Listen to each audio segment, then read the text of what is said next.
আমাকে ঢুইরা লিয়া নাইলে বড় মার খেতে খেতে আমার জান জীবন সবই যাবে বুঝতে পারছি। হ্যাঁ তাহলে তুইও যা মুচ্ছাদি করে ওইটা কানা নিচে দেবো এক্ষুনি। আমার জান জীবন মনে হয় গেল, আজ আমার চাকরি খাবে বুঝতে পারছি আমি।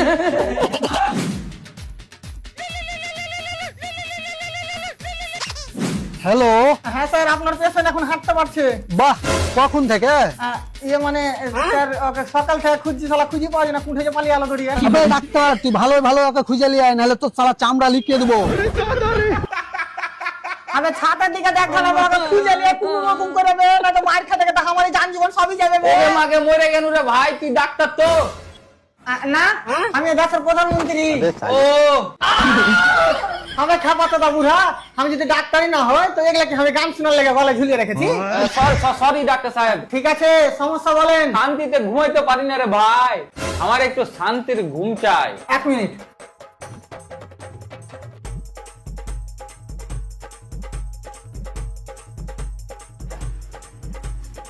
এই ওষুধটা নিয়ে নিবে।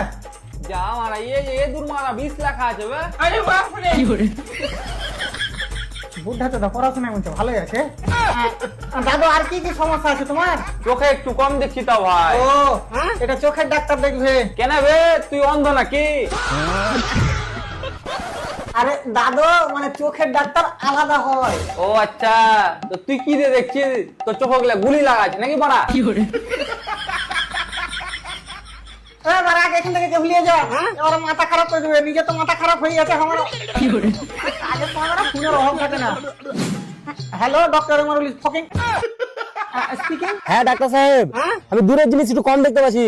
কাজ কর, দূরের জিনিসগুলো কাছে গিয়ে দেখবি। ডাক্তারি করে খাওয়া যাবে না বুঝতে পারছি। মামাকে ফোন করি গা, লিভারে খাটায় না তাহলে কাজে আসবো।